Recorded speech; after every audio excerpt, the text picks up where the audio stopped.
Hello, and welcome to My Streaming Bubble, the podcast where I talk about the streamable media I love with the people I tolerate. I am your TV watching and talking host, Jen, and today Dozer and I are back to compare another original to its remake slash reboot slash re-whatever. And today we're rushing towards a dystopian future, or past or present, of game shows, big money, and cameos galore as we go jogging with the Running Men. What's up, Dozer? Yeah, I know a stalker died, all right? And it had to happen sooner or later. Look, it's a contact sport, right? I mean, you guys at the Justice Department, you know that. You can't have it both ways. You want ratings, you want people in front of the television instead of picket lines. Well, you're going to have to get that with this other than the reruns of Gilligan's Island. Gilligan's Island. Yeah, the one with the boat. Yeah. Very well done. I was wondering which route you were going to go. So I was kind of looking forward to being like, oh, I wonder what Dozer's got cooking under his sleeve today. Well, I was going to cut it a little short and just go, oh, you're the asshole from the podcast. And then I was waiting for you to go, oh, I could say the same for you. Yeah. That would have been good. I probably wouldn't have picked up on it right away. I'd been like, what? No, that's why I went with that one. So, how you been, Dozer? Just okay. It's cold as shit here in Wisconsin, but that's what we signed up for. Yep.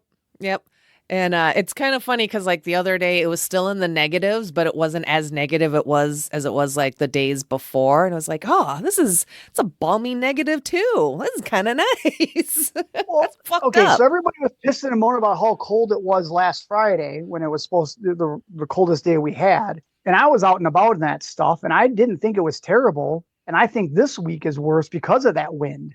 Like it just cuts through me this week. Last week I was like, I could be out in it and it was fine. But yeah, this week, oof. Yeah. And what about you? Staying out of trouble? Well, yeah, of course. I'm a good girl. I noticed you're not the newest Running Man on TV, so no, I'm not. Okay for you. I mean, health care and whatnot. I'm surprised I'm not, but maybe my time will come yet. No, there's still plenty of time yet. There's still 3 years. Yeah. All right. But that's for later. That's definitely for later. It's probably going to be a lot of that. All right. Yeah. So we'll go ahead. Which is not what I had in mind. Which is not what I had in mind when I first suggested this, because I was watching it.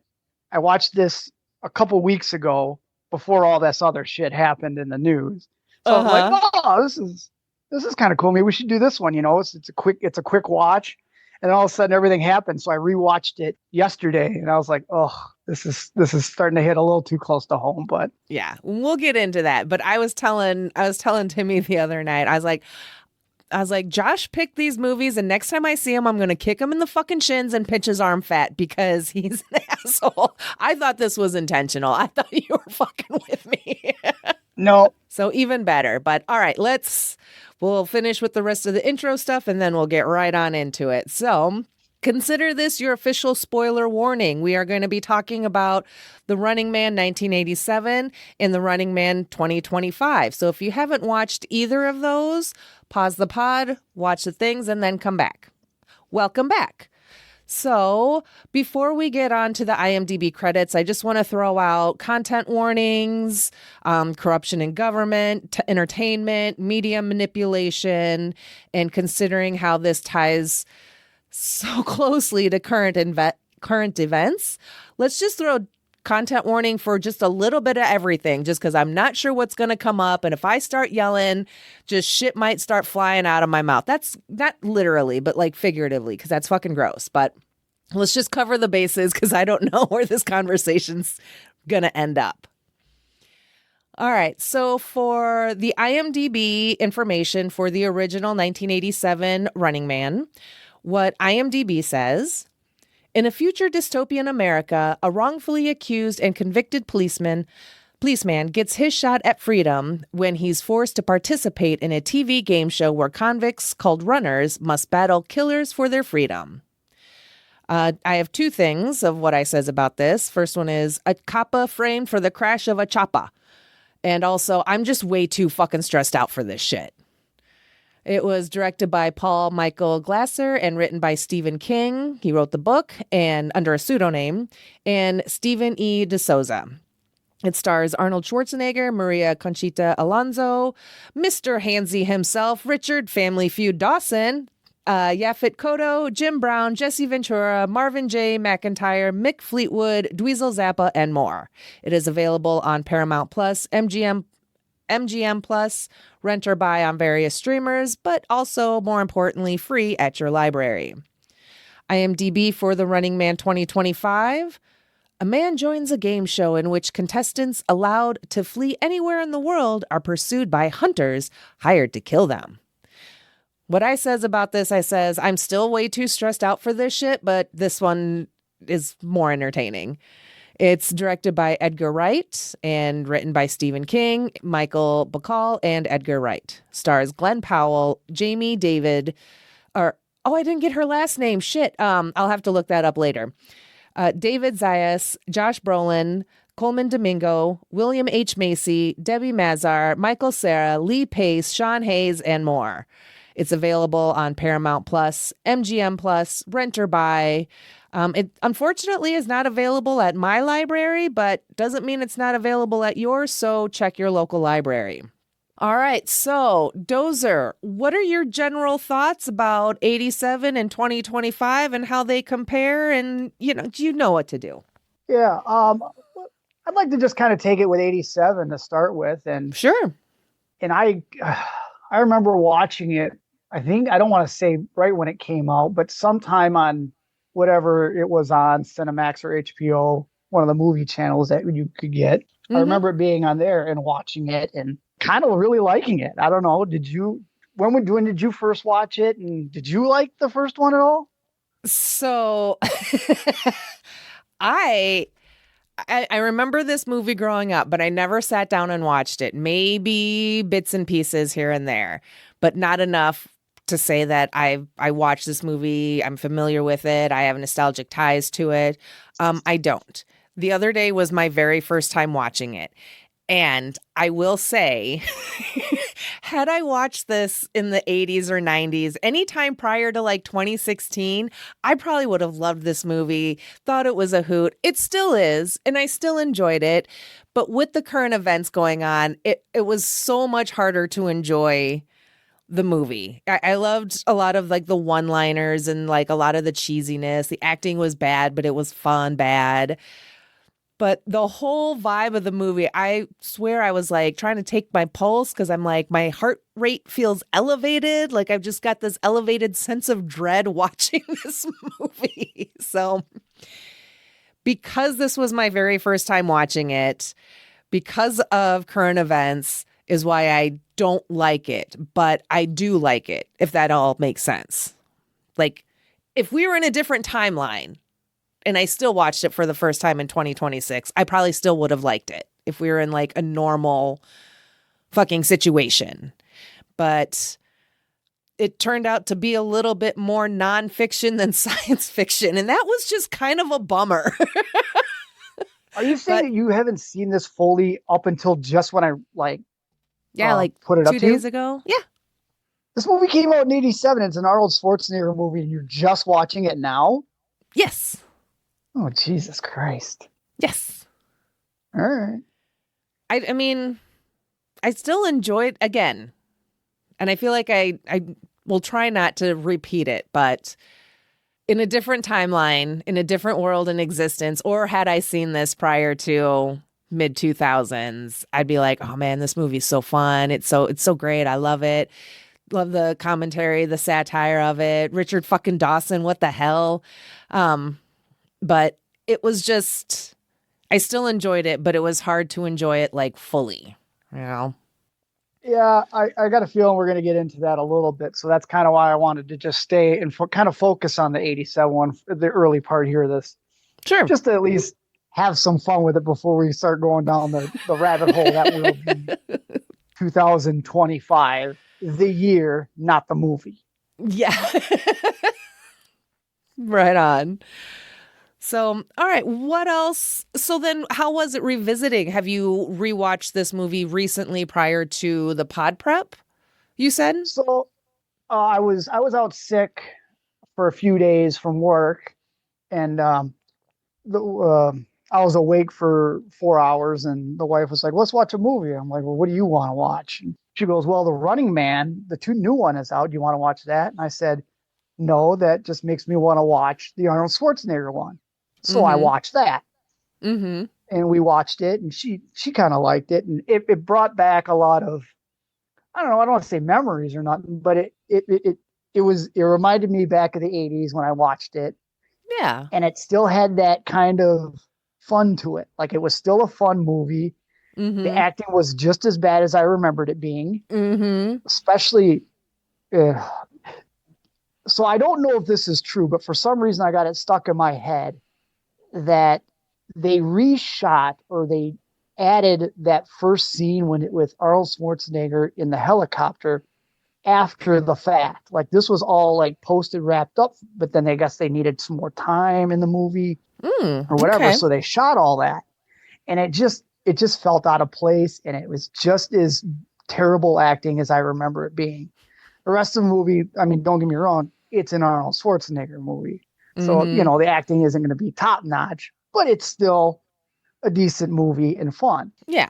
And I still remember it having the colorful, because I thought it was kind of colorful, even though it had that dirty kind of grit to it Mm-hmm.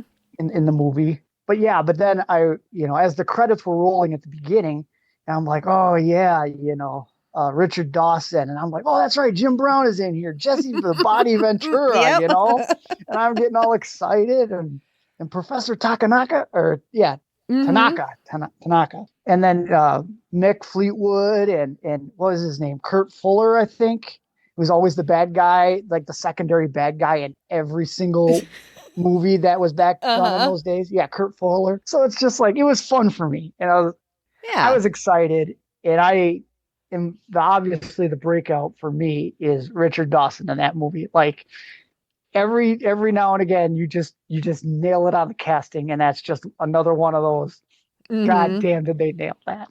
Yeah, I that don't. Did you was feel that too with Richard Dawson? Like, you're just like, oh, this is perfect. I was very much just like, what the fuck? And then I just started giggling and I'm just like, oh man, he's like a total asshole here. And like, he's a total handsy pervert, was on Family Feud.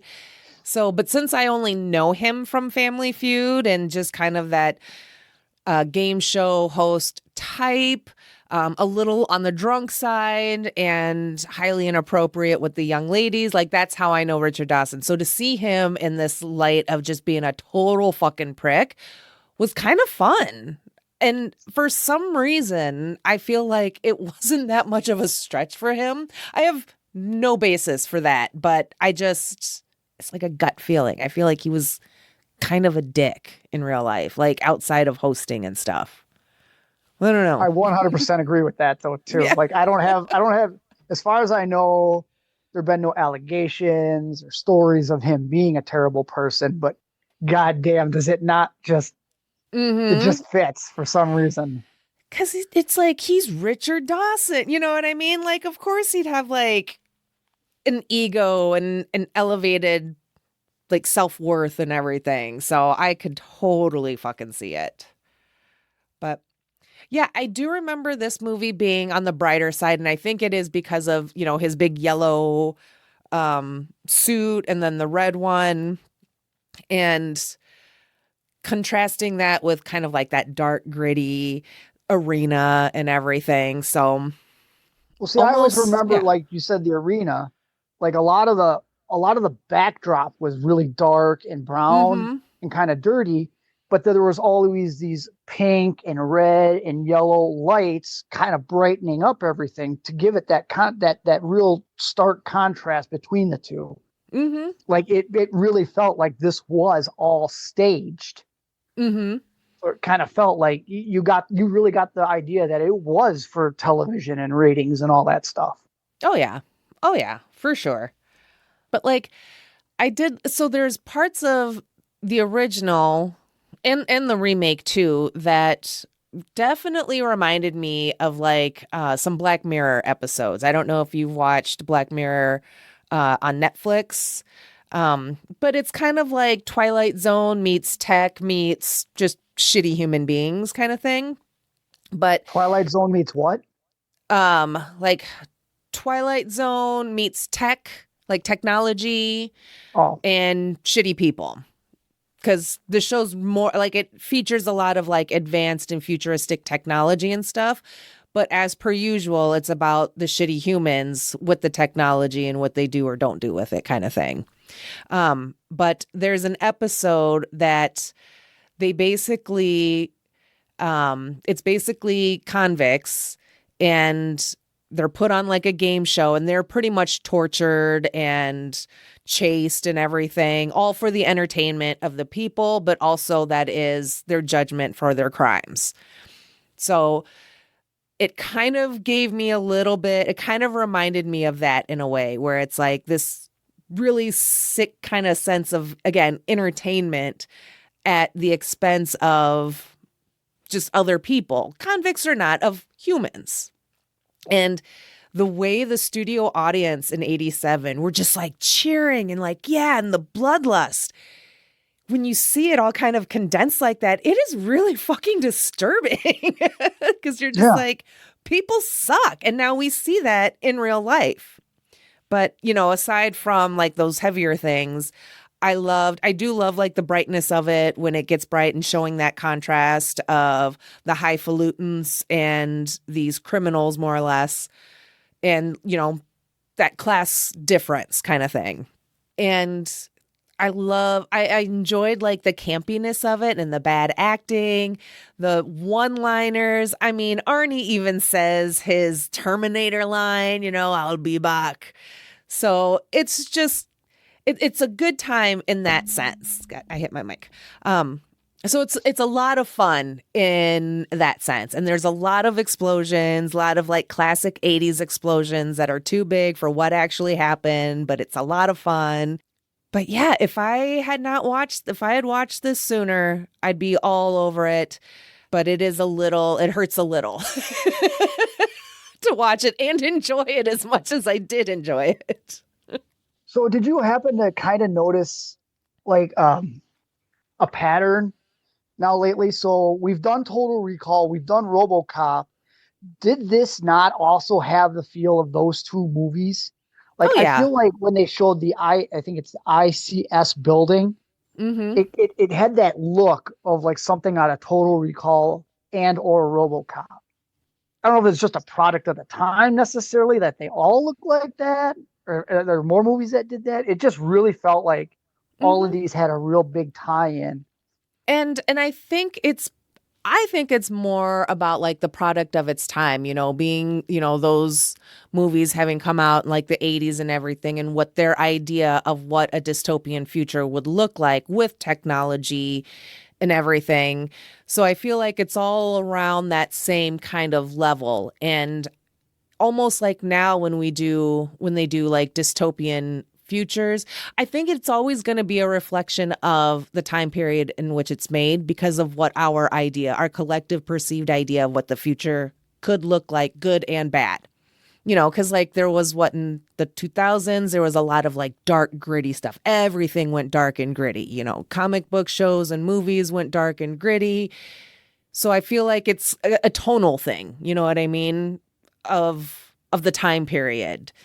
So, but I did get some of those vibes, but and then I wasn't sure if it's like okay because it's an 80s sci-fi.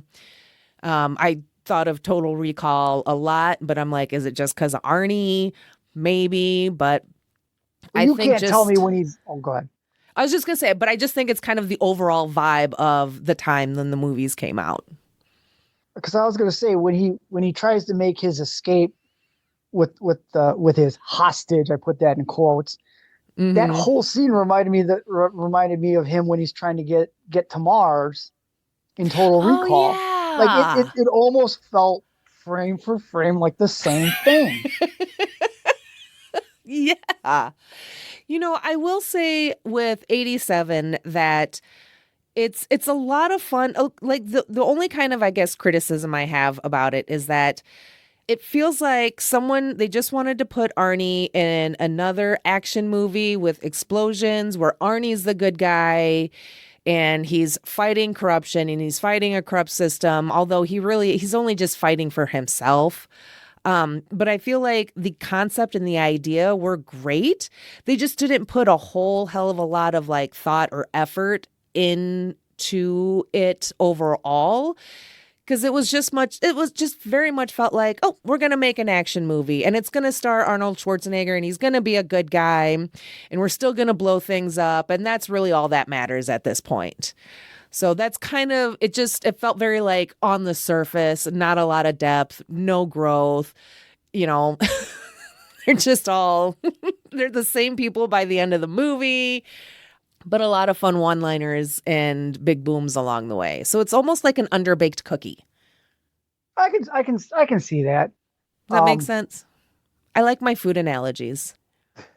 But so I guess one of the other thing is that because it was based off a book, a Stephen King one nonetheless, Mm-hmm. and that they talk about how the 87 version kind of veered away from that. Mm-hmm. Do you suppose that had a lot to do with it? Do you suppose somebody in producerville or whatever wound up being like, yeah, we're going to kind of do it this way? You suppose Arnie kind of had a little something to do with it? Because I tried to dig into it a little deeper and I couldn't find much on the history or how it became to be. Mm-hmm. Yeah, I didn't find a whole heck of a lot, but I'm not, it's always hard to say when they go from book to screen and the motivations as to why they change what they do.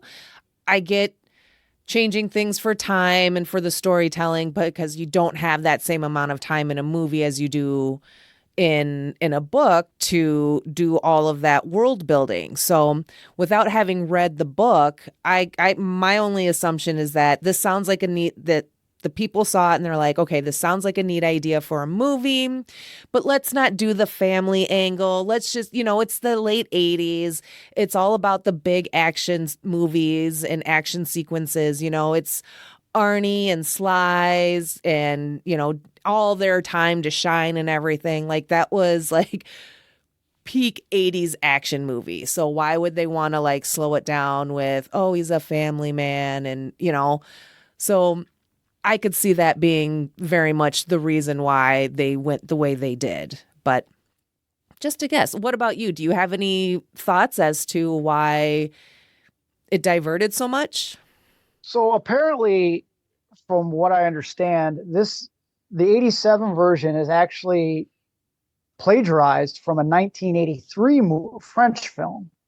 Mm. And so apparently the guy won the director of the French film. I want to say it's Das Millionspiel. It's French. It's supposed to translate to the Million Game. Which was Okay. based off another book, The Prize of Pearl, in 1958.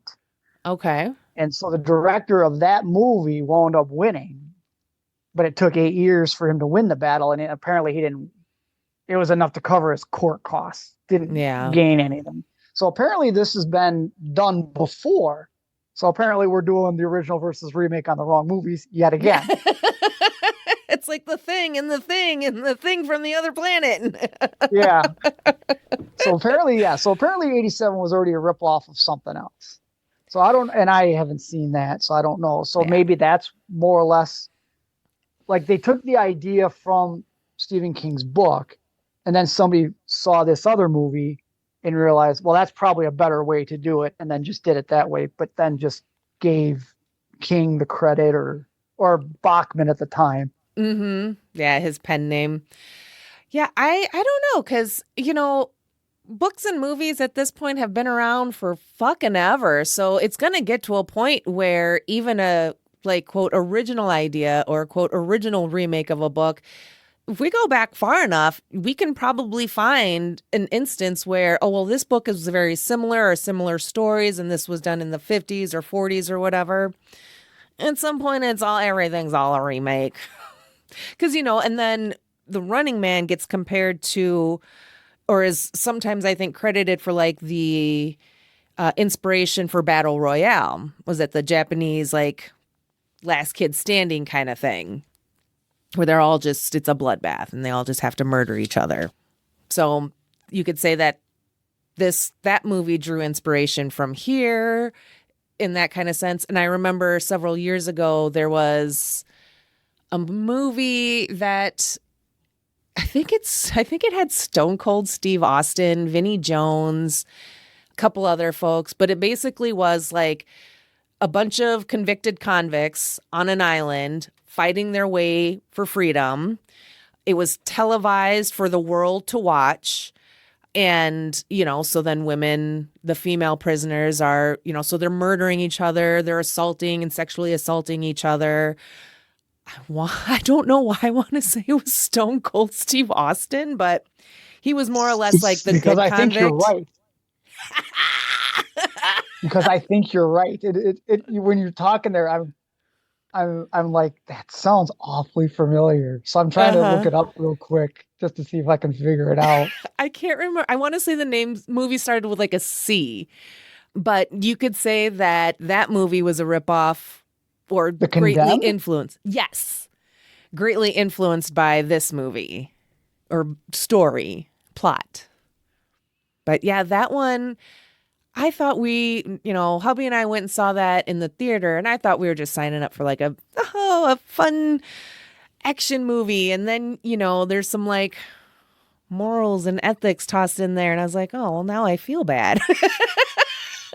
I'm like these audience, like these people at home watching on pay-per-view in the movie. Like I'm like, oh, now I feel like a shitty person.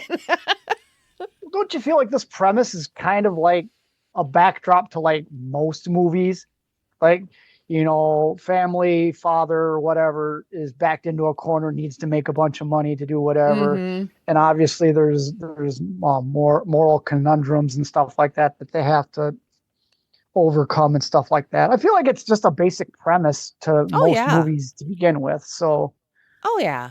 I mean, it's, just like the soon to be retired or freshly retired gangster cop detective being called in for one last whatever. And then all that shit goes sideways. And they're just like, okay, they get talked into it because the money will pay for family health expenses or just any other kind of debt. So Jenny's boob job, whatever it is. Yeah. So I think you're always going to have these basic premises, these basic plot lines, but it's how it's then dressed up. You know what I mean? It's like at Thanksgiving when you serve turkey, and then after that, it's like, okay, well, now we've got turkey. So we have the basis for like turkey soup, turkey sandwiches.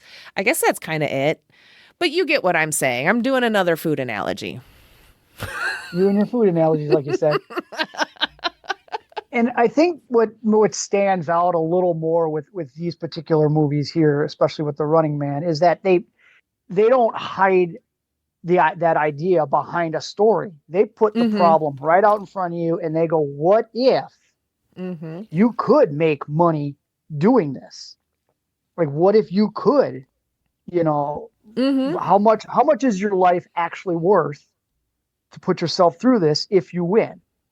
Yeah. I think that's what also props it up, is that it's not hiding it behind some stupid, I shouldn't say stupid, but some story or something like that where the guy needs money for his kid's cancer or whatever. Like, yeah, we're doing it. And now people are going to pay you for your life, essentially hunt you. Yeah. And I think it's interesting with the 87 one that compared to the 2025 one is that it's these convicts, these people already being punished and being just kind of thrown like gladiator style, it's like, okay, you want to be free? Well, now you have to like fight the Cyclops to earn your freedom kind of thing. And then it's like, well, you're fighting a Cyclops, so you're going to die. I guess it is a way that's freedom. But yeah, so it's definitely more just like right there in your face. And it's like, hey, this is what we're going to do. This is how we're doing it. So there's no misinterpretations on it. They're just like, look, we are a fucked society and this is what we do. And the entertainment business is now controlling pretty much everything. And it's all about the views and the clicks and the likes and all of that stuff. So very, very like in your face, almost warning, not a blueprint of what to do. Yeah, we're gonna get there. We're gonna unleash that flood here real soon. Oh, shit. But what do you? So, mhm. do you think that that's a viable? I don't want to say rehabilitation, but do you suppose that there could be something into fighting for your own freedom? Like you have wronged society so bad, but at least here's an out. I guess it would very much have to depend on what the crime was committed and whether or not that is redeemable, like has a chance to be redeemable, like so murderers. No, I don't think so.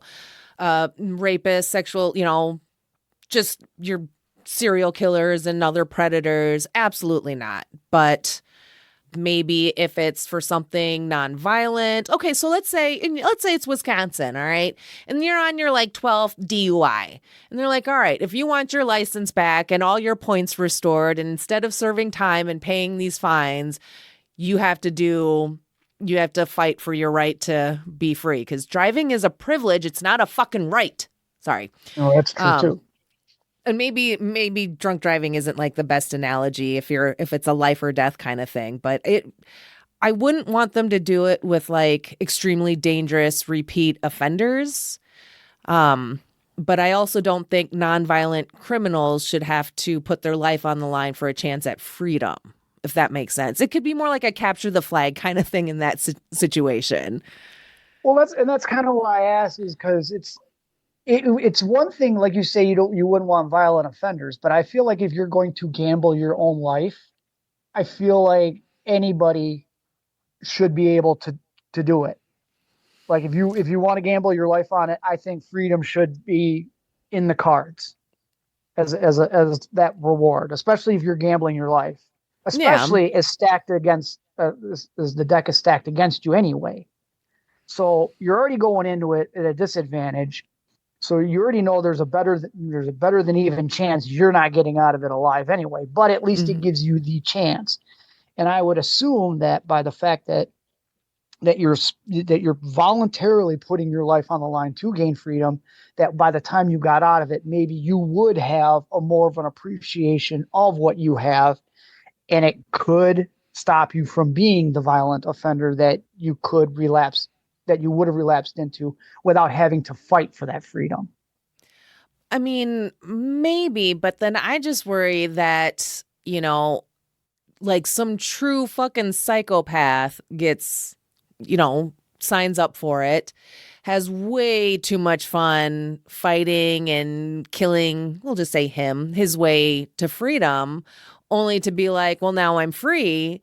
And I've just proven that I can kill however many people in a few hours. So go do that now. That'd be like worst case, right? Like your worst case scenario type thing. Like I don't know if I like it 100%. I think it's definitely something that like makes for a really interesting conversation and kind of all the ins and outs of it. I don't know that we have the time today to go through because I feel like that could be a really good conversation and trying to come up with all the different scenarios in which it would work and in which it wouldn't work. And then how could you make it work? Yeah, that'd be fun to just have that conversation without a timer. And the other thing though is I happen to think that it would work more times than not with a winner, because I Mm-hmm. feel like when you say like a psychopath gets enjoys it and all that stuff, I feel like somebody that has that kind of mental capacity wouldn't be able to survive that long in the game. Like you could get lucky enough a few times, Mm-hmm. but I feel like over the course of the entire game, we'll call it, Mm-hmm. whether it's the 3 hours in 87 or 30 days in 25, you probably wouldn't make that stretch anyway, Yeah. especially having that capacity and that kind of mindset, because of that, you just wouldn't survive. So that wouldn't be Mm-hmm. an issue. So that's why I think that if you were smart enough and you really took the chance to heart, And Mm-hmm. there's nothing saying that you have to kill the other That people is that are true. stalking you. You just have to survive. Survive. You just Yeah, have to get to the end. That that's true. just happened to be what the movie was about in 87, is Mm-hmm. that he just happened to kill him. Didn't have Mm-hmm. to, but sometimes it's easier to eliminate a threat than just avoid one. Yeah. Yeah. See, now for like a real life kind of situation, I think how about to be eligible to even volunteer for a chance to fight for freedom? I think maybe if we tie it to like their parole eligibility, it's like, well, you're not eligible. Like, oh, you were close to being eligible for parole, but then you got into a fight with an inmate the other day or what, something along those lines. If they're closer to being paroled than not, then I think that could give them the eligibility to volunteer for it. If you've got people that are just continuously denied parole, then you know what? You don't get a chance because you're denied parole. Or maybe it goes the opposite way. You're denied parole, but if you really want your freedom, you have to really fucking work for it because what you're doing in here is clearly not working. So I don't know. And that's the Again, thing too. an interesting, I like this conversation. It's fun. Fucked And up, like but I said, fun. and so to kind of just wrap it up so we can continue on, because I know we're not on a time restraint, but it is a Wednesday night. So, Yes.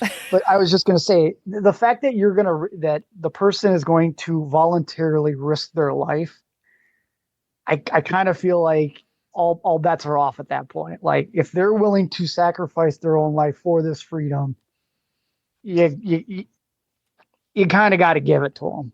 That's fair. That's fair. Yeah. But very interesting.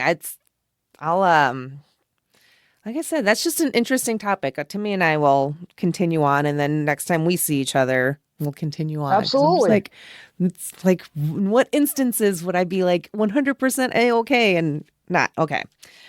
Well, because there'll be some other Hmm. things we can bring up because we're gonna, as we move into the 2025 version, there's gonna be other things we can add to it that I kind of want to at least see where you're at and kind of pick your Hmm. brain about a little bit. Yeah. Let's see. Just to kind of touch on a final few thoughts for Running Man 87. I thought the guards, they had like these masks, like when in the very beginning, not during the games or whatever, they had this like Cobra Commander meets Stormtrooper look. Did you catch like there was the blue was very Cobra Commander, but then also like the front face shape of the helmet was like a mix of the two. So I was like, neat. I didn't have those vibes, but I definitely see what you're saying though. I definitely see it. So for the opening, just internally, I was just like, Cobra.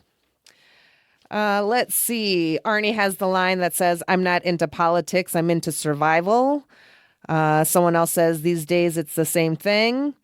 And my note is, I don't know if I want to scream or cry. So Mhm. as we talk about some of the quotes here, how so this movie was supposed to have taken place in the year 2017. How Mhm. eerily close is that? It's way too close. Although I will say in 2017, people did know who Spock was. And Yes, yes. people still, more people knew who Spock was than maybe the Gilligan's Island reference. Because I think Spock, just that whole franchise with the resurgence with the Chris Pine movies and everything. Gilligan's Island never had that. So Spock became more of a household name. So I was like, really? Scribble, scribble, angry writing. But I did like those little references, like the Gilligan's Island one and all these things. I was like, these are so 80s references for 27. This is hilarious. It's just like watching Star Trek Next Generation and they reference stuff, in this far, far future of everything like from like our now times. Just funny. Well, It's like and that nothing was in the thing between. too. I think this movie was funny, but not for the reasons you would think it was funny. Mm-hmm. Like you're sitting there talking about I'm not into politics, I'm into survival, and the line being, well, it's kind of the same thing at this point. Mm-hmm. I mean, how true is that statement now? And then you hear things like, I guarantee before his term is over, we will have get me the Justice Department, the entertainment division. That will be an Mm-hmm. absolute thing here in the next few years. Yep. What I'm was a so funny line in 87 is now going to be the truth in yeah. 2028, maybe, or Yeah. 27. Honestly surprised that those two entities haven't already combined, Justice Department I think and they're Entertainment. working on it. Like yeah, they're working on it, but like officially, like the Department of Justice and Entertainment. Oh my Yeah. god. I hate myself for saying that. Oh, and I guess like the only other criticism, and this is just a personal thing, um, was that so with Arnie's character, Arnie's version of Ben Richards, he's quote like a good cop. He doesn't want to follow through with the orders and kill all these innocent people, blah, blah, blah. So then he's framed for the deaths and all that kind of stuff. So his motivation is purely selfish. It's just to clear his own name. So I also felt like the stakes were low, right? He's not fighting for anyone other than himself. It's like, yes, we're rooting for him, you know, expose the lie, expose the doctored footage and everything, but it was only to serve him. Truly, if it ended up serving the rest, then that was just a happy accident, in my opinion, from what he accomplishes. So I didn't feel like, so yeah, I felt like the stakes were really low. No, like, quote, emotional investment of any kind. And yeah, and then just the way it ends is it just ends. And I was just like, okay, so there's no resolution. Like, are these games going to continue? I imagine so, because it's not like he took down the entire system. He just did enough to like clear his name and expose Richard Dawson for being a shitty person. So, but, and you know what? And maybe it was done that way to keep it a more on the lighter side of an action movie and not to get so emotional. And it's just like, hey, this guy's good cop, framed. He's going to blow some shit up to prove his innocence. Cool. That works too. Well, do you also happen to suppose that back in 87, or even you could go not too far back as maybe even the 90s, where you would have thought maybe something like exposing a, I don't want to say corruption, but whatever you want to call that, corruption, manipulation and all that would have been Mm-hmm. enough for people to sit there and go, wow, we have been lied to, and we need to change that. So that's kind of the lead into the happy ending you would have thought you would have got, as opposed to now we see all the corruption and it's exposed and people are embracing it now. Mm-hmm. And it's like, wait, what? This would have been the happy ending in 87. Now it's what? Just another day at the office? So Yeah. is that kind of why you're saying that it doesn't have that closure, because we're seeing it through 2025? If we had only seen this movie 15 years earlier, we would have said that Maybe. kind of would have been a happy ending. Yeah, it could be. Yeah. I think yeah, I truly believe that not watching this movie until now is just a huge fucking mistake. Which I feel real bad for you because you missed out on really enjoying this movie. I really do, honestly. And, even Timmy was just like, so you've never seen this? I was like, no. And I'm very stressed out right now. It's like, it's just too much, too real. Like, I can't handle it in 2026. And I laugh at that because it is a bit ridiculous, but there's a whole hell of a lot of truth to it. And I do feel bad for myself as well. I'm like, I really wish I would have seen this back in even like the 90s where I could have enjoyed it for what it is and, and watched it through teenage eyes and not grown ass, tired ass eyes. So, But I did like it. So I know I could have liked it more. so I thought it was also funny. I don't know if you saw it.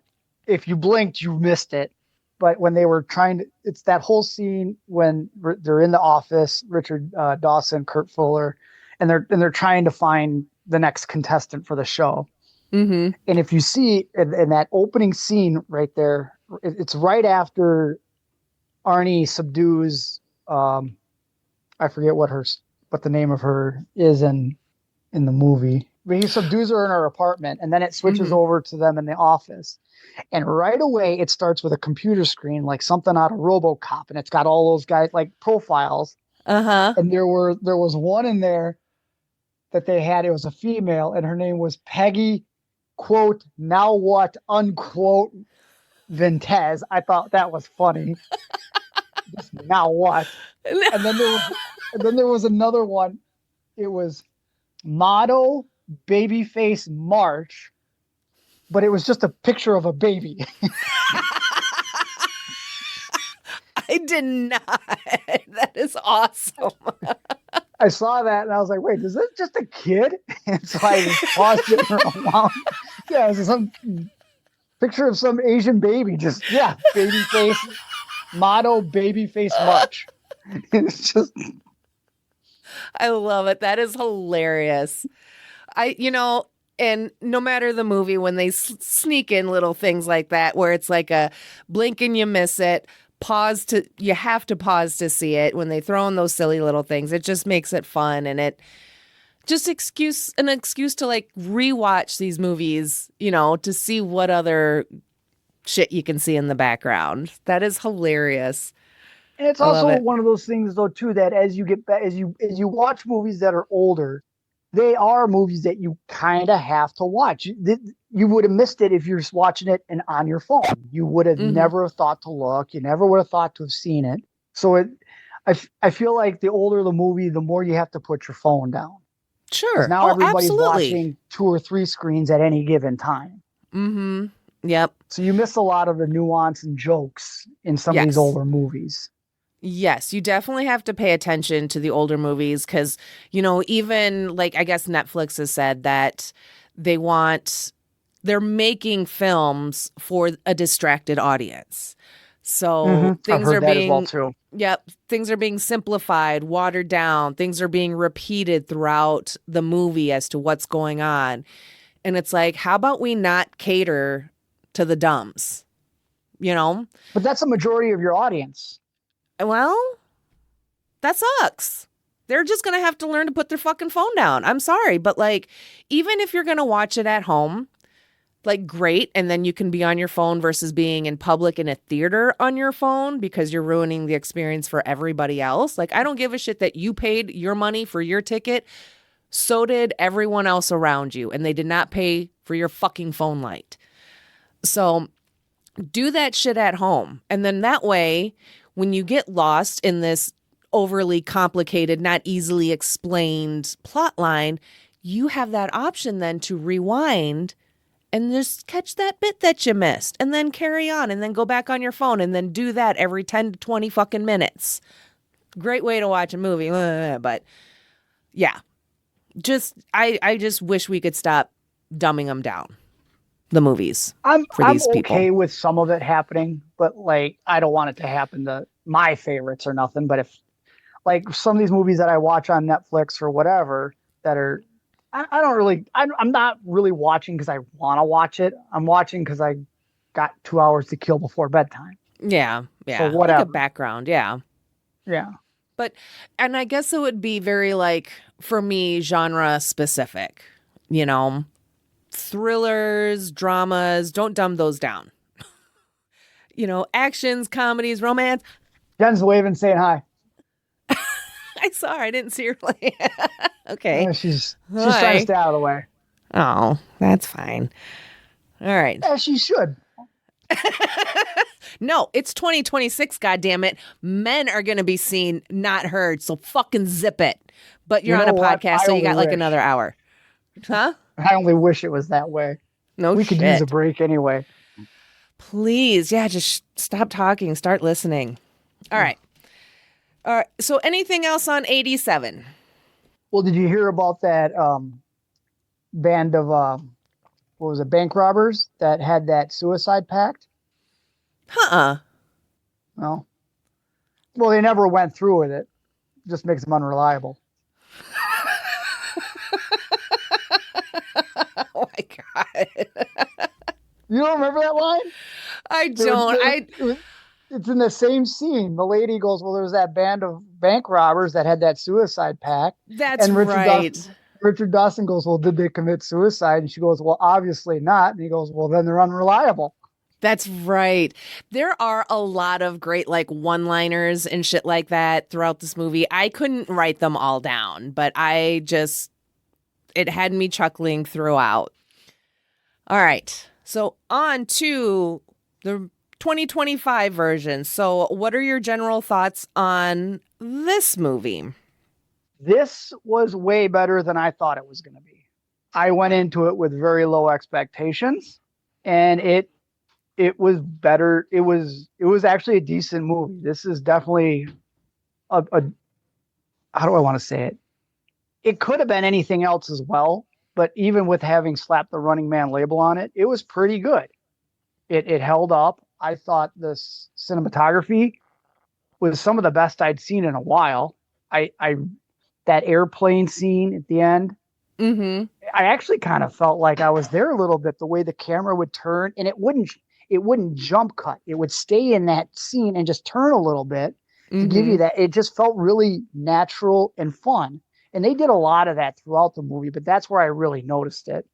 The only other thing is other than William H. Macy and Josh Brolin, I recognized nobody. So it didn't have that star power that I really liked out of 87. Gotcha. But then again, I'm old, so Yeah. things scared me. I saw a leaf in the lawn and I got Oh mad and I shook my no. fist at it. Old man yells at clouds. Exactly. Right on. I mean, Well, did you recognize any of the names? oh yeah. I recognized almost all the names and faces. Really? So, yeah. Um, I missed William. I don't know if his name showed up, I don't remember if there's like opening credits and his name popped up, but once he popped up, I was like, oh shit, it's him. And then Coleman Domingo as like the game show host, I was like, oh my God, it's him. And then Debbie Mazar as one of the Kardashian-esque reality family members. I was like, oh my God, it's her. And it was just on and on and on and on like that. Because let's see, who else? Michael fucking Sarah for whatever reason. Sure. Sean Okay. Hayes. I, I, Out. I will take this moment to apologize publicly to Michael Cera. I have shit on him since day one, Mm-hmm. and I think with all good reason. However, this is once again one of those roles that if you ever got it right, this was it. And he knocked this one. He stole the show in this one. Yeah. You liked him in I will this? give, which now means I'm now safe in saying any other movie he's in, I can disregard his garbage because he's peaked. We've already seen it now. It's done. It's over. Just stop. Scott Pilgrim versus the World?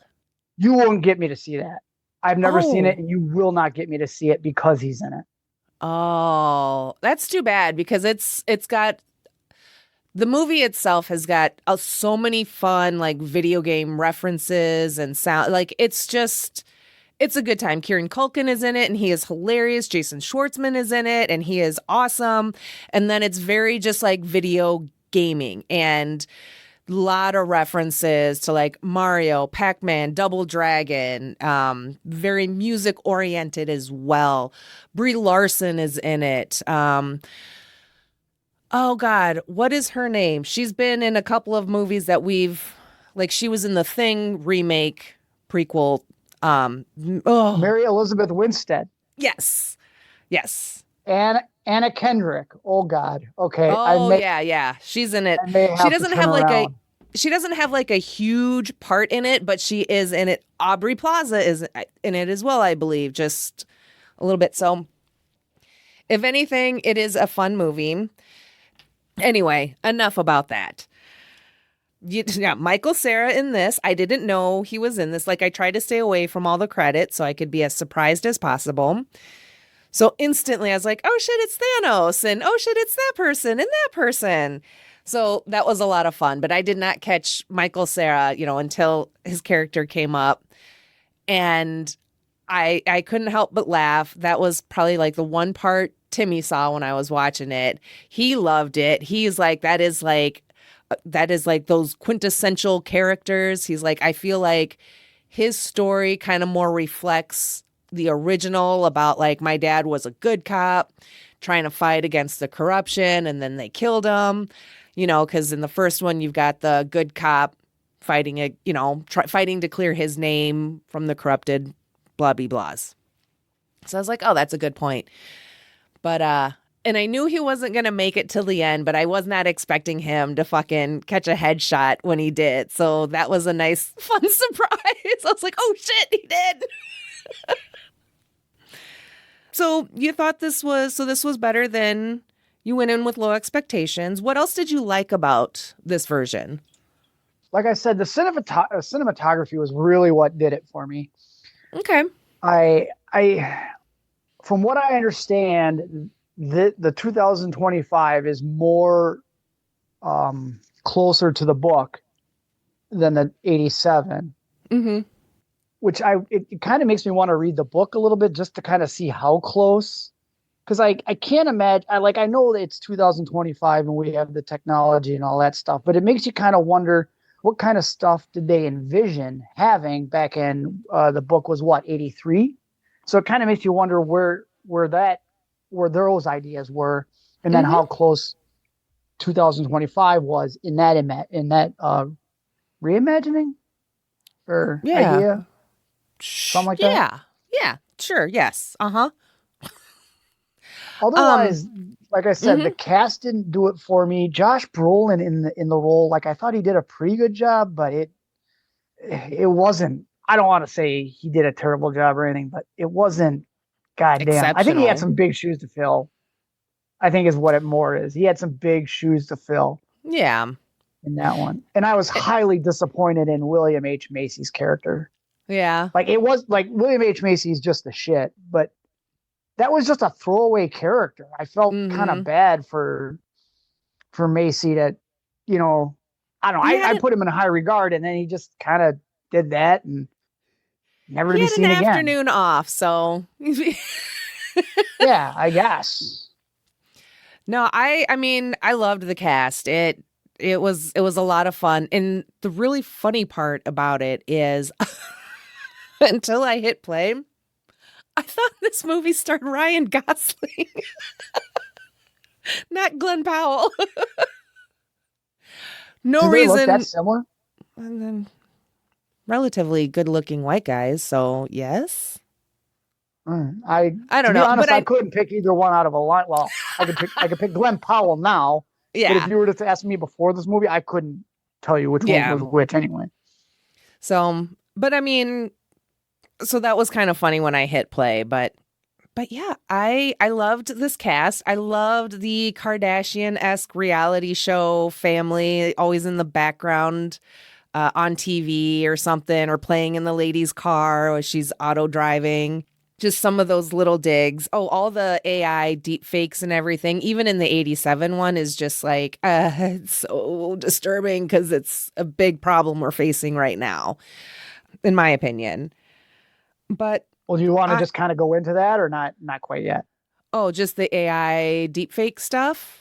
Well, just the whole thing of how close 87 and this 2005 are to what's going on right now. Because originally like I said, at the beginning, I don't think we recorded it, that when I originally watched this was like 2 weeks ago before that stuff in Minneapolis was hitting pay dirt, to put it kindly.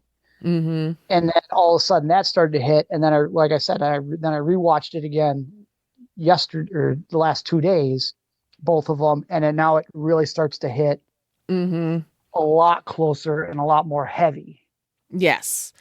Yeah. Yeah. We can absolutely get into all of that. But just real quick, I had a lot of fun with this movie. And I know that, you know, similar plot, similar dystopian future. This one definitely feels more class warfare, you know, the elites for, you know, because this Ben Richards, he's from like the slums or the slum way or whatever it's called, like their Skid Row kind of thing.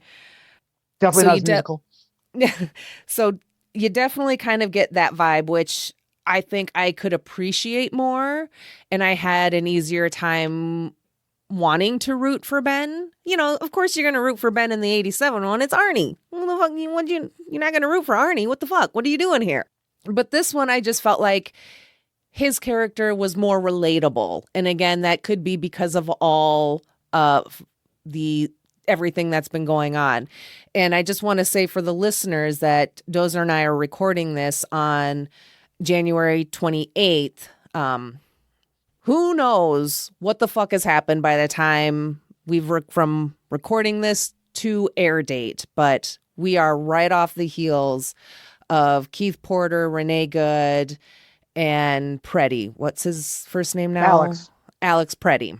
So yeah, these movies were a little tough to watch, but it's one thing for the remake to be so close to home because they literally can take inspiration from everything that's been going on the last handful of years. Obviously with the exception of, you know, these last couple of weeks. It gets eerie with 87, right? Because of the deep fakes, the AI, the manipulation and lying and propaganda of media and gaslighting the people. Like, that shit happened in the 87 version. That shit is happening now in 2026 in real life. It is terrifying. And I know from what I've seen, a lot of people like online are saying that a lot of these older sci-fi movies, T2, Terminator, those were all warnings, right? Like, kind of like what not to do. Here's kind of a worst case fictional scenario, not a stepping stone to Or a goal. Yes.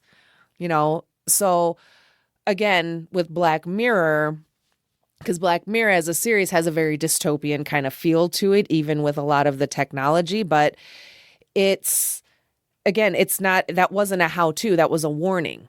That was like a, hey, let's slow it down because this could probably happen, not because the tech itself is bad, but because people suck. And it's what we do with what we're given. So the AI, the deep fakes, all that stuff and all that shit going on now, it's just really uncanny just how close they are. What do you think? Do you like it? So there's one thing that you touched on that I don't think ever gets put out a lot, and that's the people in it. Because you're watching the 87 and you're watching in 2025. Granted, the people turn somewhat to the good side in the second one. They all kind of turn good in the 87. But let's face it, these people were bloodlust. I mean, there was, especially in the remake, it was a lot of this is America and this is what we do. Kill our citizens. Like we're taking pride in that. Not for me. Yeah.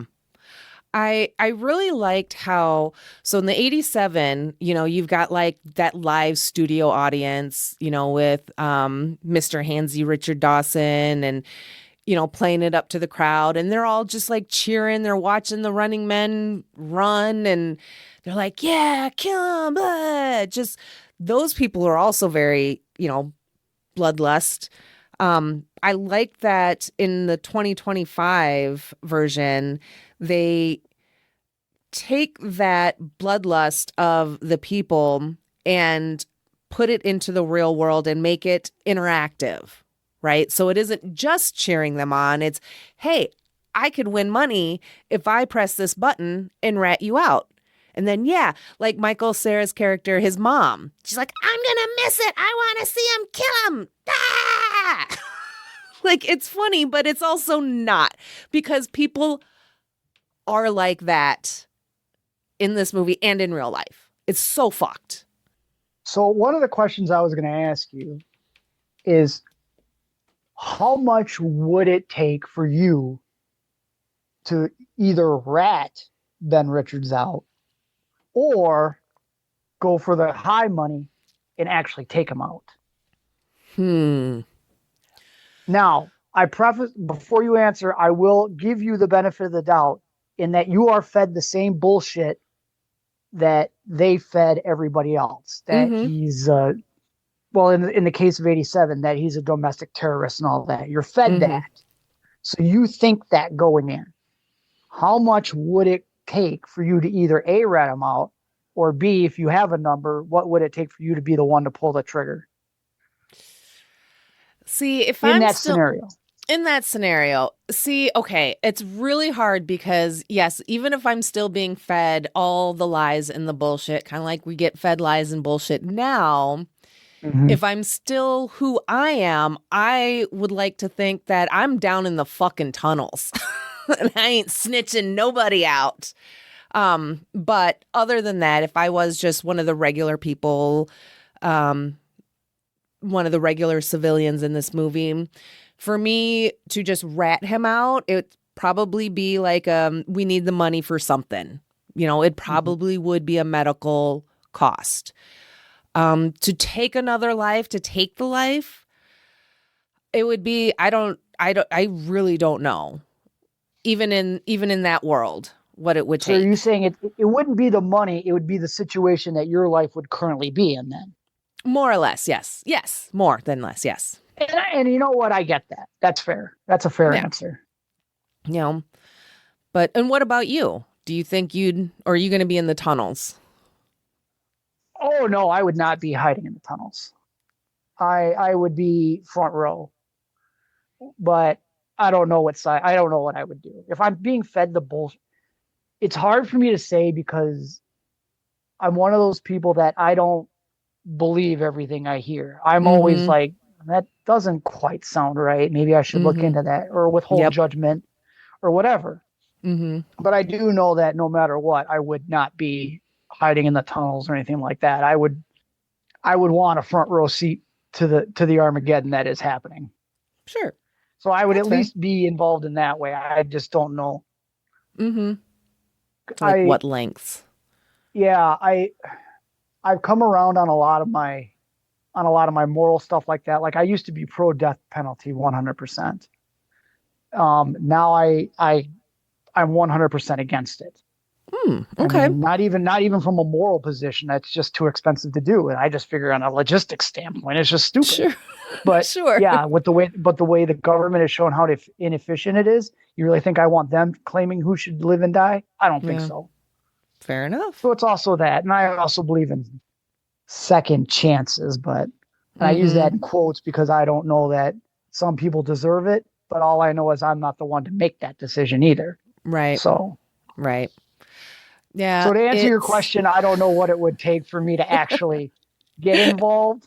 But like I think with, like you had said, it would depend on the situation. Like if I needed the money to save my wife's life or a family member, I guess I don't know you from the next person walking down the street anyway. So what the hell? 10 grand's 10 grand to help my family. Yeah. Yeah. I mean, and that's more or less like how Richards in the remake ended up where he ended up. He needs money to take care of his sick kid. He didn't go in to sign up for the Running Man, but they're like, hey, he has a violent record. Let's pick him. And I will say that making him like a husband, father, and giving him that motivation. Another thing that I like about it is it gives him a reason to be so much more angry.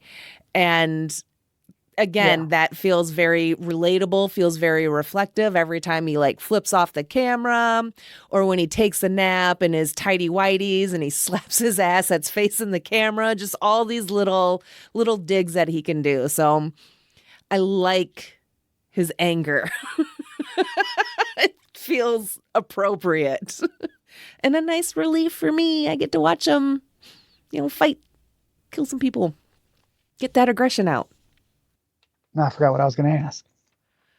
Keep Real going. quick. I was just going to say that in both movies, the way they frame the hunters or the stalkers as like, the patriots and the heroes and, oh no, we lost another one. We're going to take this moment and be sad. Go fuck yourselves. That drove, like, I get it and it makes sense in the movie. Like, I don't hate it there. I just hate it because it's happening in fucking real life. So then to see it reflected in a movie from the 80s and then a movie from just a few months ago, I'm not sure what month the recent one came out in, but I know it was just last year. It just, I can just make noises. So. It was in November. Oh, that's right. I did read that. So yeah, it's only a couple months old, which is so fucked. Yeah. Oh, and then I did like the ending for this one. The ending for this one felt so much more satisfying between him kind of leaving the world unsure if he's alive or dead. And then he comes back to get his revenge, but he's already planted the seed, the kind of the seed into the people, especially his supporters. That's all like Richards live of like, hey, we're all being played. Here's Thanos. So now you have Thanos' name. Now you have someone appropriate to direct the anger and everything towards. So putting that focus on Josh Brolin's character, making the people mad at him, I like that. And the people turning on him and backing Richards. And then Richards coming out from like the smoke and he's got the mask and he just looks all fucking cool and badass. I loved that, reunited with his family. They got the money. That ending felt very satisfying. I really liked it. Well, now it's time for a man to come in and tell you you're completely wrong. I hated that ending. Really? I don't know why, but I absolutely hated it. And that's fucked up. I don't know what about, like, I feel like the ending went on. It was a 9-minute ending and it went on for 12 longer minutes than it should have. Like I just felt like it was way too long. It tried to wrap up everything in a nice little bow. And I'm like, it's taking too long. Let's wrap this shit up. You got done with the cool kill scenes in the airplane. You're done. You've hit your peak. Let's wrap this up now. Mm-hmm, and I don't care. And I don't know. The ending didn't hit with me. Like it felt like they got to the end of the movie like, oh shit, we still got a bad guy we have to kill off. Let's write that in there. I don't know. It just didn't fit to me.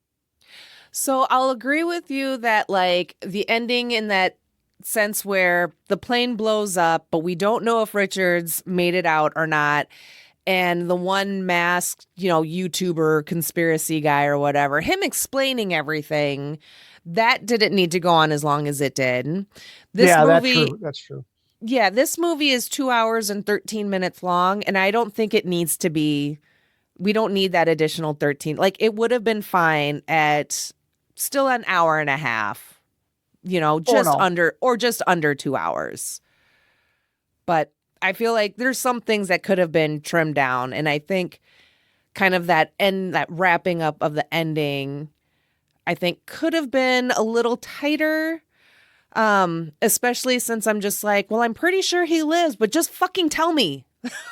I'm stressed out enough. Just tell me good news. And I'd have been fine with them not saying anything. I mean, I don't know. It would have felt like it had the kind of same connotation as the 87. I mean, granted, we know that he lived at the end, but we don't know what happens necessarily to society or anything like that. Mm-hmm. And they could have done the same thing with the 2005, just added the fact that we don't know if Richards lives. And, because we're Hollywood and we can't do anything original, why not a sequel? Running Man 2. Still running. Yeah, it's still running. Got new shoes.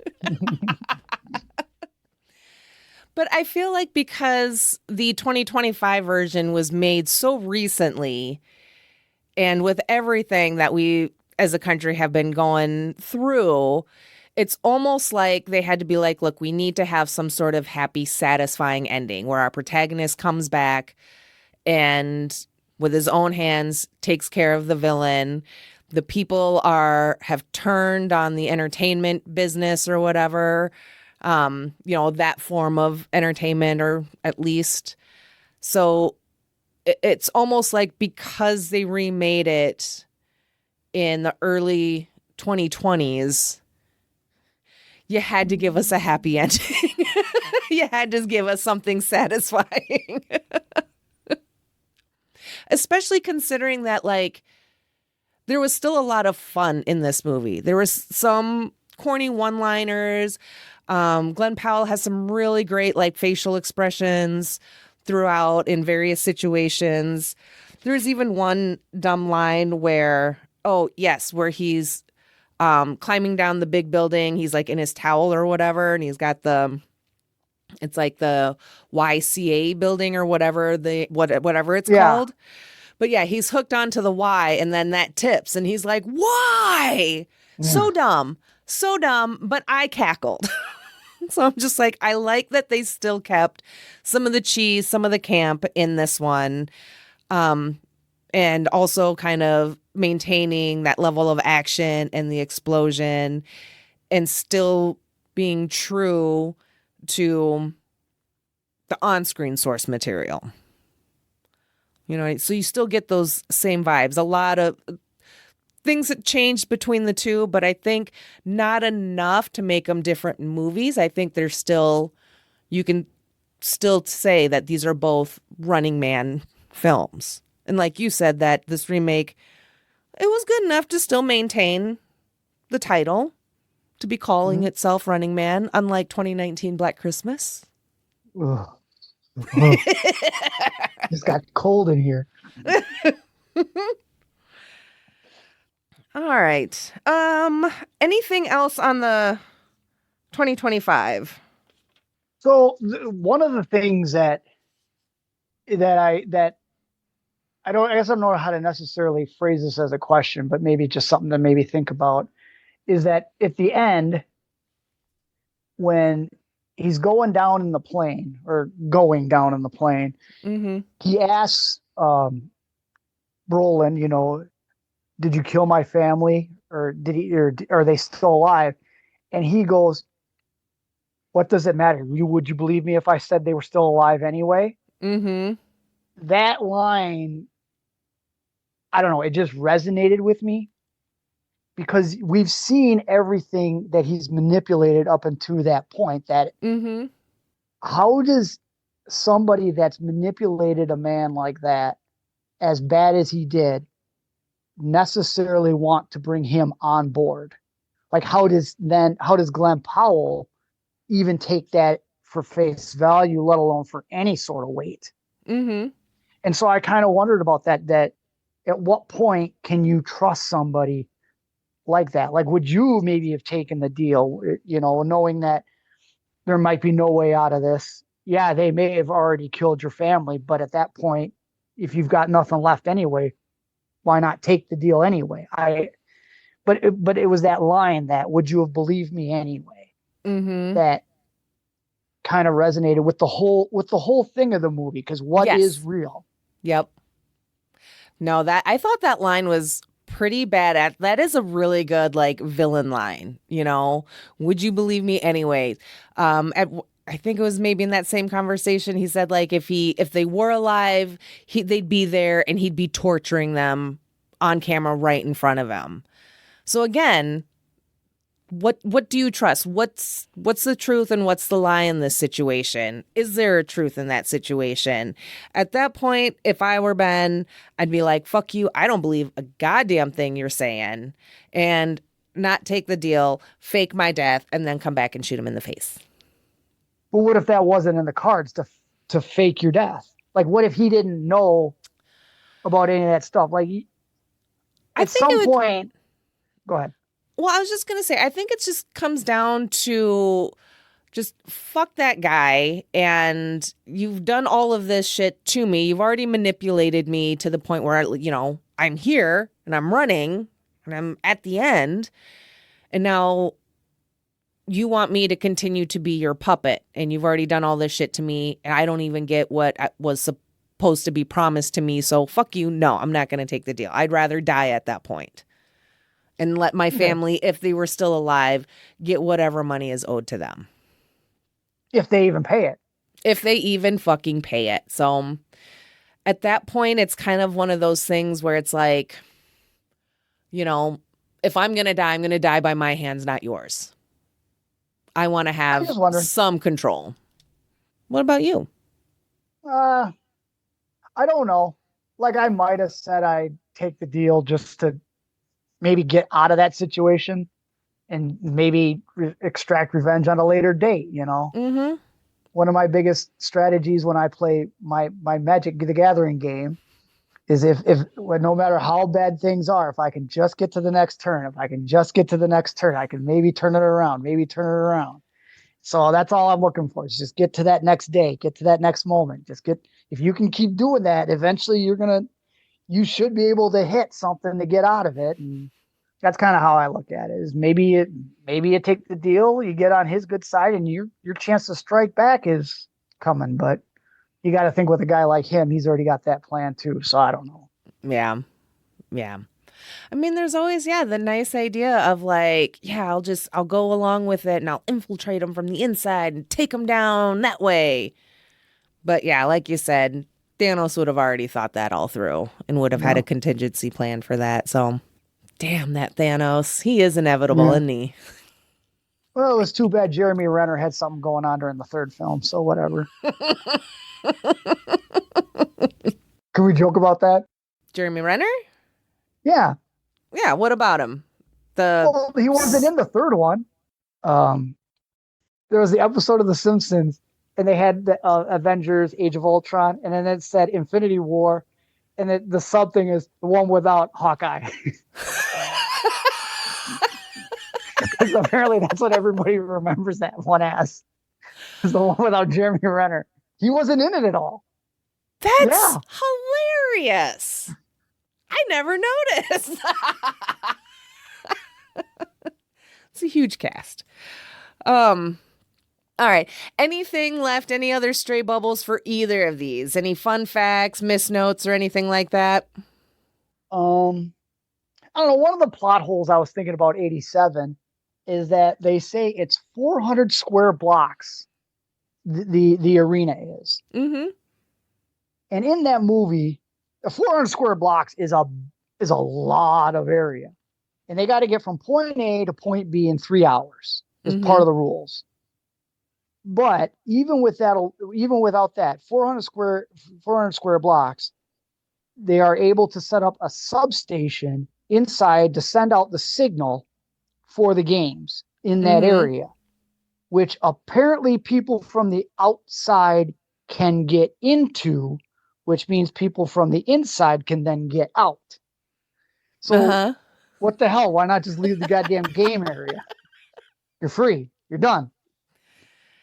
Those are not the question. You can't be asking those kind of questions. I know you and your continuity and everything, but that's crossing a line. Yeah, because the same guy that removed their collars that were outside, presumably miles away from this thing, are now in quadrant 4, wherever the fuck that is, inside the game zone, trying to hack the system. Like, how'd you guys get in here? Who let you in? And you remember when they go down in the tunnel and they get kicked out of those rocket buggies or whatever? People just stand there throwing bottles and stuff. Like, where are you guys coming from? How did you get in here? That's just the world they live in. Not that closed, I guess. Yeah, you and your questions and plot holes. I do want to ask, with the two, because in the original, like you said, it's just a bunch of city blocks for like 3 hours. And then in the 2025, they can go anywhere in the world. They just have to last 30 days. Which of those two do you like more? Do you have a preference? Or what did you think of that difference between the two? I would think that the 30 days would have to be easier.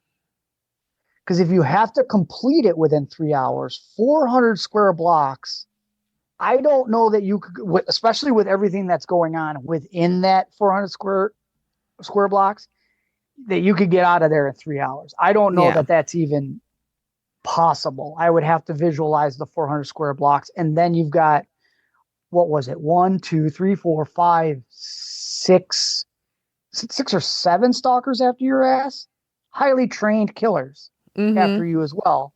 Mm-hmm. Plus, apparently, they're allowing civilians in there that hate your guts. I don't know that that's feasible. But like I also said, if the resistance can get in, then there's a way to get out. So Mm-hmm. maybe you don't even try to complete the game. You just get the hell out of Dodge and never be seen again. Because Yeah. they already killed you in the show. So Yeah. maybe I don't know. Maybe I'm switching my own mind in the middle of this. Maybe the 3 hours is easier because I feel like with the technology that even that they had in the 2025, I don't think they've got those. What was it? DNA sensors or DNA trackers or whatever Right. Yeah. I don't think they had in the those. slums. But then again, those people would sell you out in half a second. Mm-hmm. So I don't know if you could find a spot to lay low in for 30 days or. Yeah, that'd be hard. That would actually be pretty hard to do because then you do have like the whole world looking for you, waiting to rat you out. You've got the civilians that will also cap your ass to collect money and everything. And, the network doesn't like it when the crowd goes rogue and shit. So I feel like the 3 hours, I think I would rather try and make it through the 3 hours than stretching that stress and anxiety for 30 days. Because if you don't, even with 30 days, apparently they can have access to disguises and fake IDs, probably assuming on who you know, can help. But I would be shitting bricks anytime I left my little hidey hole.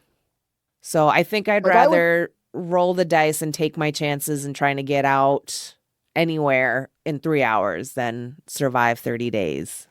but you would have to get out in 3 hours. Like if you Yeah. don't, then you're done. Yeah. No money, no freedom, no nothing. Yeah. Because I But I feel mean, like you're after the already a 3 hours, if you don't convict. complete it in 3 hours, they'll still come and find you and kill you. It's just there's no prize money. So that I feel like so to have that, at least if I have to survive 30 days, especially now because they don't have the DNA trackers and all that, I Mm-hmm. figure I'll live in a goddamn sewer for a month. Screw it, you know. Mm-hmm. Yeah. I mean, if I have people that'll hide me out for 30 days that I can trust won't be tempted to turn me in for cash prizes and whatnot. Oh, I also loved in the 87, there's like an at-home game that people would win. Yeah, Like all the shit people won was hilarious. The at-home version. that was kind of funny. Yeah. All right. Well, let's see. Other things, last few bits that I have. Where did it go? Oh, so for the 87 version, the big dance number at the start of The Running Man and a lot of the choreography was done by Paula Abdul. Yep, So I I love forgot to that. mention that. Thank you. Forever your girl. And the footage of the attacking, also in the 87, the footage of the attacking helicopters is from King Kong 76. Is it really? That's according to IMDb. And I hope that's true. I love it. I like that version. Ooh, should we do the So, King Kong movies? Sorry, what? well, I was just gonna say, do you remember like so they in the '87 where they're showing the footage of the was it the Butcher of Bakersfield? Mm-hmm. They're showing all the scenes from the helicopter, and I'm like, where the hell would they have gotten this footage from? And if that doesn't fuck your brain, how about the last image where it's Arnold Schwarzenegger looking up and the guy headbutts or butts him in the face with the rifle? They Mm-hmm. got that footage, but it's from Mm-hmm. his perspective. I'm like, no, you wouldn't have had that. He wasn't wearing a camera. This is stupid. So you already know it's faked. Yep. Sora, goddammit, people. It's I was I'm just sorry, thinking, is Big it Brother, Grok? so cameras everywhere. But It's a just kind Grok of, now. oh, oh, yeah, whatever. Anyway, so on to the Midwest goodbye. And this is the beginning of the end where we've done our whelp knee slap. We're going to stand at the door for another 40 minutes while we finish saying our goodbyes because that's how we do it where it's cold. Let's see. First up is we are going to rank our remakes. So out of all the remakes Dozer and I have covered, which is now 15, this is the 15th one, I believe. Yep. We are going to put them in the order of fave and least fave, one being the highest that you can get, number one.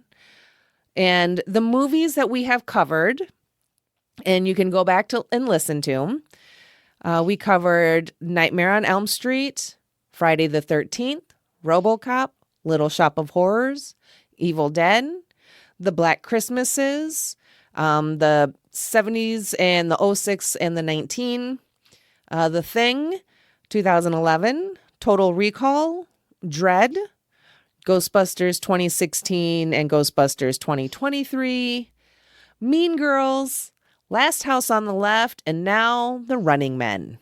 So, Dozer, would you like to rank the remakes? And are you going to Sure. start low and work high, or? No, I'll start with the best one. Obviously, still is Little Shop. I don't think we're ever going to beat that one. No. It'll be a tough one. Evil Mm, Dead is number two. I don't think I had like a true number three. I clumped all of the what was it? Black Xmas, RoboCop, The Thing, Total Recall, mm-hmm. Ghostbusters, the 2016, Last House on the Left, and Dread, all in like one third. Like they were all pretty decent. Nothing Yeah. was wrong. I would watch them again. Mm-hmm. After was it Afterlife or no? Yeah, Afterlife. Afterlife was I Or think after that. 2021. Yeah. I Yeah, think I that would had, have been 2021. yep. And then it would have been Friday the 13th. Oh, now we get to the last three. I would have to go Nightmare and Mean Girls as bottom two, or tied for the second to last, and Mm-hmm. obviously last being the what was it 2019 Black Christmas, Mm-hmm. still the worst one ever. Oh God, that How movie or makes me. as we have officially called it, how dare you call yourself Black How Christmas? dare you call yourself Black Christmas? Fuck off, all the way off. Where do you put So, Running Man? all right, so here we go. Starting with number one, obviously it's Little Shop. Evil Dead is at number two. Black Christmas is at number three. And I actually put these in order, and I will say it continues to get a little harder to actually not just clump them together. So I try to actually number them. All right. Running Man. I put Running Man at number four because I did really, really enjoy this one. Everything I hated about RoboCop remake that they did in this, I liked it here. What the fuck? That's not fair. You can't use the same criteria, and then when they match that criteria, downgrade it just because it's RoboCop. You don't get to do that. No, that's wrong. Well, I don't care because our president is a convicted felon, so I can do whatever the fuck I want. 34-time convicted felon. Meh. Fair enough. Fair enough. All right, so Running Man's at number four. Dread is at number five. Last House is at number six. Mean Girls is number seven. And then, you know what? I don't like that. I'm going to put Mean Girls at eight and then The Thing, 2011 at seven. I rewatched that one during the holidays because even though it's not The like a Thing or Mean holiday, Girls? the Thing, 2011. Okay. Because even though it's not like a holiday horror, it takes place where it's cold, and that's close enough. And it's kind of one of those where it's like every time I rewatch it, I like it a little more. So I was like, I do really like this. Plus, I had just watched The Thing. So I was like, now I'm going to watch the newer one. Anyway, Thing 2011's at seven, Mean Girls at eight, Ghostbusters 16 at nine, Ghostbusters 21 at 10. Let's see. Total Recall is at 11. RoboCop is at 12. Black Christmas 19 is at 13. And then Friday, and then Nightmare. That's my rankings. Well, you're close anyways. It's all about the top 3, really, and the bottom 3. Because as I was ranking them, I was kind of remembering like some of the things that you've said in past rankings, kind of based on like rewatchability, So I try to keep that in mind. I'm like, I would absolutely rewatch this one and that one, but not this one or that one. So that's how I tried to do it. But all right. Up next is the 6 Degrees of Nicolas Cage, and this is where we'll connect one of these movies or not to Nicolas Cage in 6 Steps or Less. Why? Because why the fuck not? How did you do, Dozer? You go first, but maybe I can do this real quick. I'm going to cheat though. Yeah, you can. If you need to use oracleofbacon.org, go for it. So with our original versus remakes, we don't have to do both. We can just do one or the other for the 6 degrees. But I did both because I'm the host and I do what I want. So from the 87 version, Maria Conchita Alonso was in Vampire's Kiss with Nicolas Cage. And for the 2025 version, David Zayas was in Bringing Out the Dead with Nicolas Cage. Your turn. Damn it, you went too fast. What's the Family Feud theme? Maybe I should play it during this part. No, I got one. So I got Nicolas Cage was in The Ant Bully with Larry Cedar, who is in The Master of Disguise with Jesse the Body Ventura. Nice. Had to go with the body. Awesome. You had to. I get it. All right. And then what's been streaming in your bubble? So anything else you've been watching or any new games you've been playing or anything? Have you read a book? What's a book? Oh, it's these like really big things with like dead trees in the middle and ink on them. They form words. Sounds in like the story. firewood to me. Oh, kindling. Yeah. Yeah. No, I haven't. Well, football season's pretty much wrapped up, so I don't know if I've got anything in the queue to start watching or anything like that. I did get through the first season of The Boys. Yes. Like a year and a half ago, 2 years ago, whatever. And then stop watching. I might go back to that over the summer, and because it's supposed to be the final season, right? Yes, the 5th and final season will be coming out this year, I believe. Okay, so maybe I'll give that a shot. Otherwise, new games. I just finished up 100, almost 200 hours of a game called Summoner, which was out for the PS2. I platinumed it. I platinumed one version. Took me 139 hours. And then I played for another 70 some hours only to have the game glitch out on me and crash. And so I lost everything. Oh, no. So I'm not retrying that one anymore. So. Oh, that sucks. Because apparently it's not like a thing where, if you just go back to a different save or even start a new one, that it'll fix it. They said once you get that, there's a chance it won't fix itself. Oh, my God. So, 70 hours of that one down the drain. So. Oh, that sucks. Yeah. So now I've just been playing some other simple games. They take about 8 hours to play or something like that. So. Right on. Nothing that way. Otherwise, yeah, like I said, Seattle's favored by 4.5. So go Seahawks. Mm-hmm. And remember, this is going to come out in April. So. That's right. Do you want to like edit another? Who's the other? I don't even fucking know. So it's the Seahawks and the New England Patriots. That's right. Do you want to do like one or like go Seahawks and then like go Patriots? No, and then what I'll do is I'll sit there and say, if the Seahawks win, I will be sitting pretty on that bet. Otherwise, if they fail to cover the 4.5 in the Super Bowl, you can see me on season 8 of The Running Man.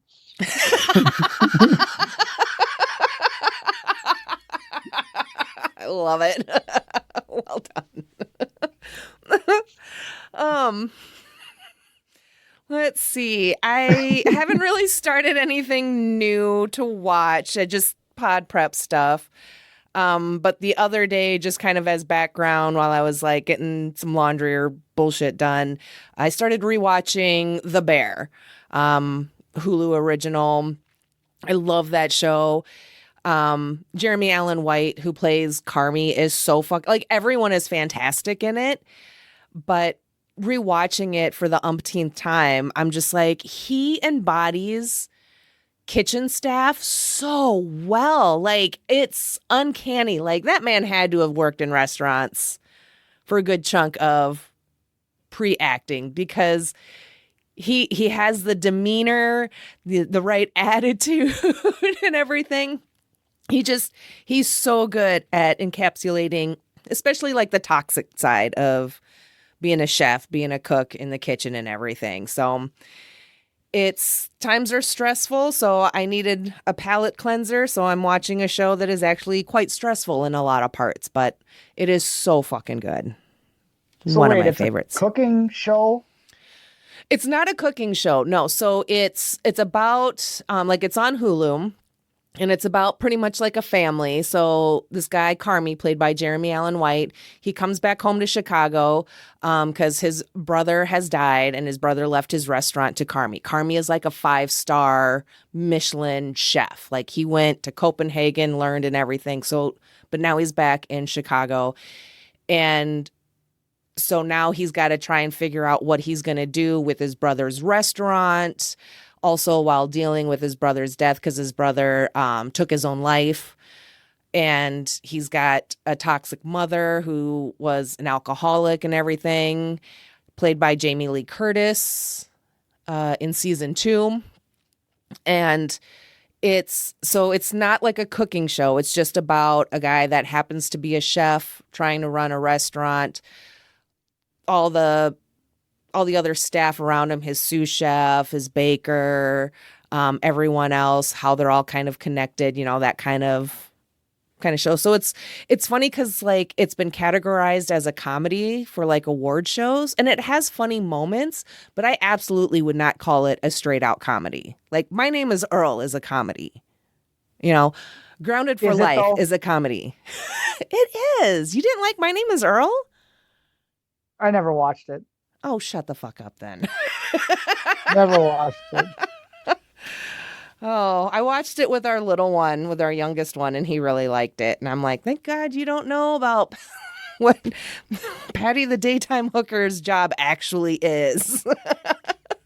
What was the other show you referenced? Grounded for Life. I never saw that one either. Yeah. You can't prove it. Yeah, no, I can't. Maybe just a couple of episodes. If you guys just go to my streaming bubble on your preferred podcast player and search, you'll find it. We'll pop right on up. Mm-hmm. So, but yeah, that plug. That's that's all I've really been doing. Yeah, we'll just leave it at that. So. All right. And yeah, so that's going to do it for us today. Thank you, Dozer, for joining me today in this really fun, just also kind of makes me want to cry conversation. And to the listeners, I'm sorry I didn't watch the 87 version earlier in my life. I'm feeling it, and I'm sorry. It was rough. But I don't feel you. Yeah, whatever. You said earlier you genuinely feel bad. You genuinely pity me. So I do, but I don't forgive you. Ah, damn it. I thought those go in hand in hand. Anyway. No. Thanks, Dozer, for joining me today. Thank you to all the listeners for listening. And make sure that you are following the podcast on all your favorite socials and your preferred podcast player. And then don't forget to do all the same things for the Twin It to Win It podcast, the monthly one that I co-host with Aaron from It's a Fandom Thing. So follow, listen, rate, review, and share all your favorite indie podcasts, because that's just a nice thing to do for us. Okay, thank you for listening. Keep streaming. Goodbye. Bye. If you're enjoying this podcast, be sure to let me know by rating and reviewing on a podcast player near you, and by sharing your favorite episodes with your friends, family, and mail carrier. Then be sure to follow me on all your favorite socials like Facebook, Instagram, Threads, and Blue Sky. Just search My Streaming Bubble and I should pop on up there for ya. If you have suggestions on what I should stream in my bubble next, or you want to be tolerated, send an email to mystreamingbubble@gmail.com. Looking for merch? Stop by my Redbubble store where you can find and buy My Streaming Bubble stickers, hats, shirts, and more. You can also head over to buymeacoffee.com and, well, buy me a coffee. Need more Podcast Me in your life? Then be sure to check out my other podcast, Twin It to Win It. That's a monthly podcast that I co-host with my podcast brain twin, Aaron from It's a Fandom Thing, where we test our twinningness by trying to guess if we both feel the same way about different horror movies. You can find and follow us on Facebook, Instagram, Threads, and Blue Sky. And most importantly, you can listen, rate, review, and share from most podcast players. Thank you for your support and keep streaming. Goodbye.